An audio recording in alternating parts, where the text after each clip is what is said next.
नमस्कार, जय हिंद साथियों। स्वागत है आपका ओनली यूपीएससी के जनरल अंडरस्टैंडिंग सीरीज में। आज हम बात करेंगे आईएमएफ पर। इससे पहले हमने बात किया था वर्ल्ड बैंक पर, वो वीडियो उम्मीद करता हूं कि आपने देखा होगा। तो आइए अब देखते हैं कि आईएमएफ किस तरीके से काम करता है।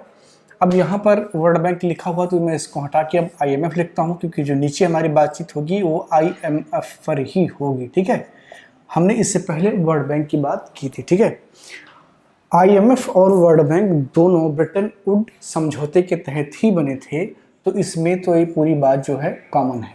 मैंने बताया था वर्ल्ड बैंक वाली क्लास में कि द्वितीय विश्व युद्ध के बाद में बर्बाद हुए देशों ने मिल करके एक प्लान बनाया कि कोई ऐसा फाइनेंस मैकेनिज्म तैयार करते हैं जिससे पूरे देश की अर्थव्यवस्था को एक बार पुनर्जागृत किया जाए, उससे अच्छा बनाया जाए। इसके लिए ऐसी संस्थाओं का होना जरूरी है।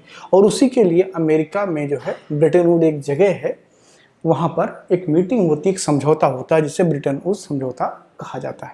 ठीक है, उसी के तहत वर्ल्ड बैंक की स्थापना हुई। वर्ल्ड बैंक ग्रुप आपने देखा कि क्या है, मैंने वर्ल्ड बैंक वाले क्लास में आपको समझाया था। अब देखते हैं कि आईएमएफ क्या है।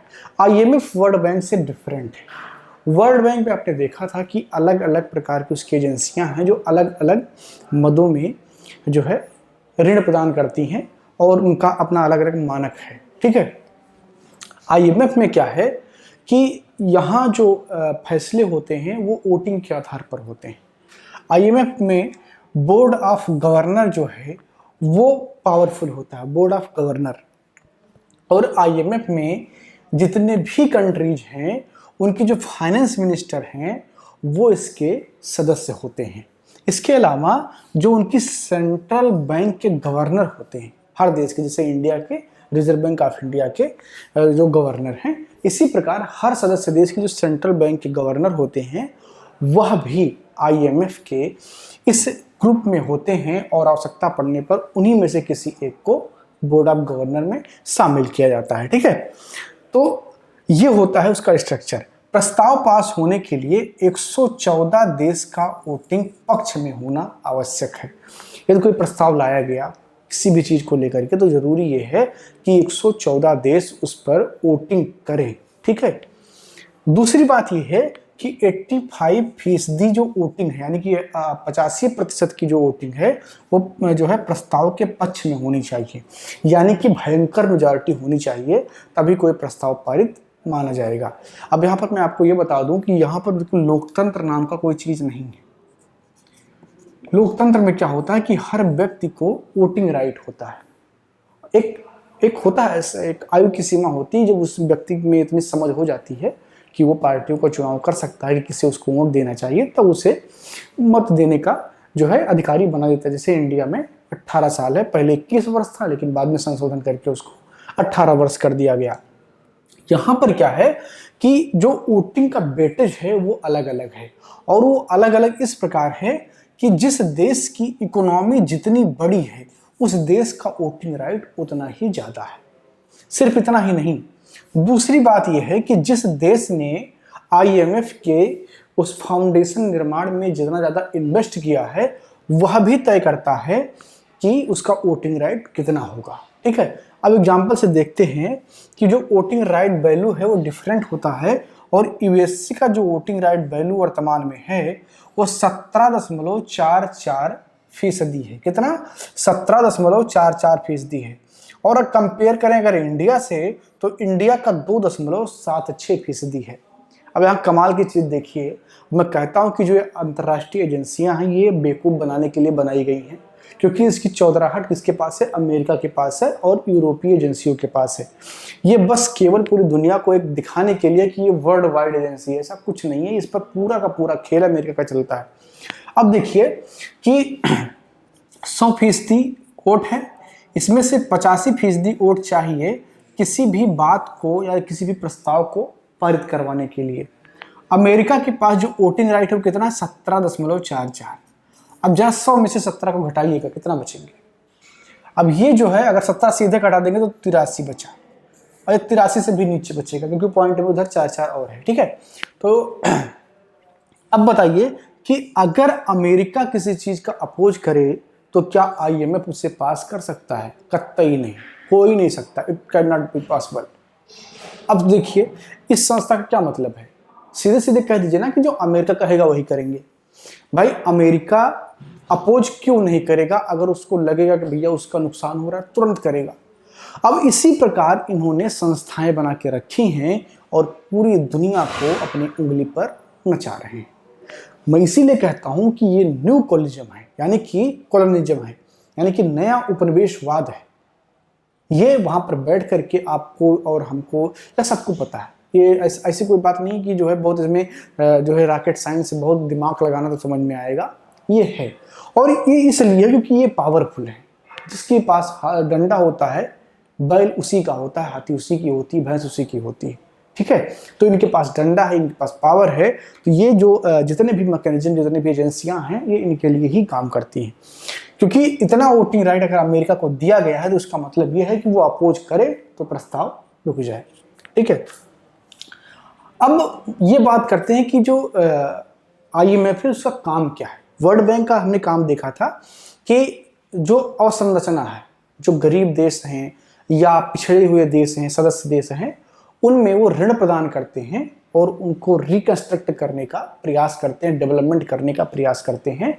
मुख्यतः एजुकेशन में, हेल्थ में, इन सारी चीज़ों में वो खर्चा करते हैं। IMF का जो काम है वो सबसे जो महत्वपूर्ण काम है वो है भुगतान संतुलन का। जब किसी सदस्य देश में भुगतान संतुलन की समस्या उत्पन्न होती है तो IMF उसे कर्ज प्रदान करता है। क्या प्रदान करता है? कर्ज प्रदान करता है। दूसरा, जब विनिमय दर की समस्या होती है तो उसको भी मैनेज करने के लिए IMF कर्ज प्रदान करता है। तो जो इसका मुख्य काम है वो कर्ज प्रदान करना, जैसे वर्ल्ड बैंक का काम है कर्ज प्रदान करना, उसी प्रकार से इसका भी काम कर्ज प्रदान करना ही है। कब? जब भुगतान संतुलन की समस्या हो या विनिमय दर की समस्या हो, ठीक है।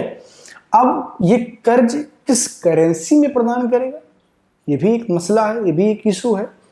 तो इसके लिए व्यवस्था बनाया गया है SDR, स्पेशल ड्राइंग राइट, ठीक है। SDR बनाया गया है और ये जो SDR है ये कई बड़े अर्थव्यवस्था के देश की जो करेंसी हैं उनका एक बास्केट है।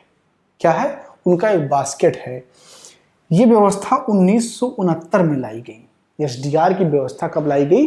1969 में लाई गई, जबकि IMF जो है कब बना? 1944 में ही ब्रेटन वुड्स समझौते के बाद में जब वर्ल्ड बैंक बना तो IMF भी बन गया, ठीक है। इसका भी मुख्यालय वहीं पर है। तो स्पेशल ड्राइंग राइट जो है ये एक बास्केट के तरीके से काम करता है और इस बास्केट में ये करेंसीज हैं। US डॉलर यानी कि जो अमेरिका का डॉलर है वह है, युआन है, चीन यानी कि जो चीन का करेंसी है वो इसमें है और ये 2016 में सबसे रिसेंटली यही शामिल हुआ है।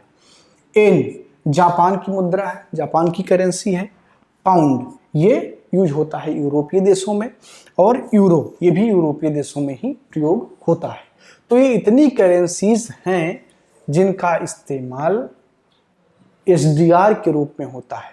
अब ऐसे समझिए इसको कि जब IMF किसी भी देश को कर्ज प्रदान करता है तो इन्हीं करेंसियों में प्रदान करता है। अब इसमें भी अलग अलग वेटेज सबका, USD का अलग वेटेज है, पाउंड का अलग वेटेज है, एन का अलग वेटेज है, यूरो का अलग वेटेज है। सबसे ज़्यादा वेटेज किसका है? USD का है और वो विनिमय दर के हिसाब से है। 1969 में जब SDR को बनाया गया तो एक SDR या एक डॉलर जो है वो 0.88 ग्राम सोने के बराबर था। लेकिन 1973 में इस कॉन्सेप्ट को बदल करके बास्केट की कॉन्सेप्ट को लाया गया और इसी बास्केट के आधार पर उसे कर्ज प्रदान करना होता है। जब कोई देश IMF से कर्ज लेता है और जब उसे वापस करना होता है तो वह भी इसी में से किसी करेंसी का चयन कर सकता है IMF को पुनः पैसा वापस देने में, ठीक है। तो ये है पूरा IMF का मैकेनिज्म। वर्ल्ड बैंक से थोड़ा डिफरेंट है। वर्ल्ड बैंक का काम क्या है? वो डेवलपमेंट के कार्यों के लिए देता है, जो है बुनियाद मूलभूत चीज़ों के निर्माण के लिए देता है। IMF का काम क्या है कि जब फाइनेंशियल समस्या आती है, भुगतान संतुलन की समस्या है, विनिमय दर की समस्या है। भुगतान संतुलन और विनिमय दर की जो समस्या है इसको भी मैंने इकोनॉमिक क्लास में बहुत ही डिटेल में पढ़ाया है, तो आप प्लेलिस्ट को विजिट कीजिए, वहाँ पर आपको उसका पूरा डिटेल मिल जाएगा। तो ये था पूरा IMF जिसको आपने पढ़ा। ये एक प्रकार का नव उपनिवेशवाद है। देखिए, जब मेंस में आप सवालों का उत्तर देते हैं तो आपके माइंड में कई डायमेंशन चलनी चाहिए। जैसे मैं पढ़ा क्या रहा हूँ, मैं आपको पढ़ा रहा हूँ इकोनॉमी का एक टॉपिक, IMF क्या है, वो कैसे काम करता है, उसका मैकेनिज्म क्या है काम करने का। लेकिन मैं बार बार नव उपनिवेशवाद की बात करता हूँ। ये इसलिए करता हूँ क्योंकि उपनिवेशवाद क्या होता है, ब्रिटेन आया इंडिया पर, राज किया, 200 वर्ष चला गया, यानी कि वो एक राज्य वहाँ पर था, यहाँ पर उसने अपने प्रभुसत्ता बनाई, इस पर राज किया, तो इंडिया ब्रिटेन की कॉलोनी हुई, उपनिवेश हुआ। ठीक है, तो कुल मिलाकर के ये कि वो जो चाहें वो हमारे ऊपर कर सकते थे। ये न्यू कॉलोनिज्म इसलिए है, कॉलोनिज्म है क्योंकि IMF का आप देख रहे हैं, वर्ल्ड बैंक में आप देख रहे हैं कि किस तरीके से अमेरिका और यूरोपीय शक्तियों का हस्तक्षेप है। अगर वो जो चाहते हैं वही पास होता है, वही नियम और शर्तें लागू होती हैं, तो ये एक प्रकार का नव उपनिवेशवाद है कि नहीं।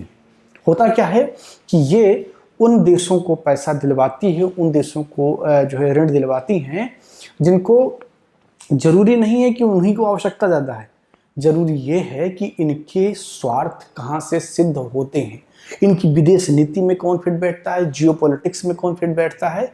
ये सब तय करने के बाद में ये यूरोपीय देश और अमेरिका मिल बैठ कर तय करते हैं कि किसे हमें देना है, और उसी के आधार पर इनका जो हेजेमोनी का कॉन्सेप्ट है, अमेरिका पूरी दुनिया में वर्चस्ववाद के लिए परेशान है कि उसका वर्चस्व, उसका प्रेजेंस हर जगह होनी चाहिए, तो इसलिए वो इस रास्ते से भी उसे मैनेज करने का प्रयास करता है। तो ये क्लास आपको कैसी लगी लिख करके जरूर बताइएगा कमेंट बॉक्स में। अगर आपको वीडियो पसंद आ रहा हो तो लाइक कर दीजिए। इसके अलावा भी हमारा एक चैनल है ओनली सरकारी एग्जाम, जहाँ पर हम बैरिस एग्जाम की तैयारी करवाते हैं, TET, CTET, super TET, police, लेखपाल या जो भी एग्जाम होते हैं रेलवे, उन सब की तैयारी करवाते हैं। तो आप अगर चाहें तो इस चैनल को ज्वाइन कर लें। आप अगर तैयारी उसकी नहीं कर रहे हैं तो किसी को सलाह दे सकते हैं, आपके दोस्त, छोटे भाई बहन जो भी हैं उनको सलाह दीजिए कि वो उसको ज्वाइन करें। बहुत बहुत धन्यवाद। मैं मानस मिश्रा, द न्यूज ओशन का मैनेजिंग डायरेक्टर, आपके लिए एक ऐसी पत्रिका पहली बार आई है जो सिर्फ सच दिखाएगी। कृषि कानूनों पर मचा है घमासान, हो रही हैं मनगढ़ंत बातें। मैं अंकित मिश्रा, पढ़िए मेरा आर्टिकल इस मैगजीन में फैक्ट के साथ। UPSC के एस्पायरेंट समझे हर मुद्दों को गहराई में जाकर के। इस नए लेख में आपको मिलेगा नए संसद भवन के निर्माण से संबंधित सारी जानकारी। मैं विशाल यादव, अब तक आप लोगों ने हमें टीवी पे देखा, लेकिन अब हमारे लेख आपको दिखेंगे इस मैगजीन में। मैं Ranjit Prasad, reporter the news ocean. हम आपको दिखाएंगे किसान आंदोलन के बीच में जिहादी कांड। सब्सक्राइब करें द न्यूज ओशियन, खबरों का समंदर।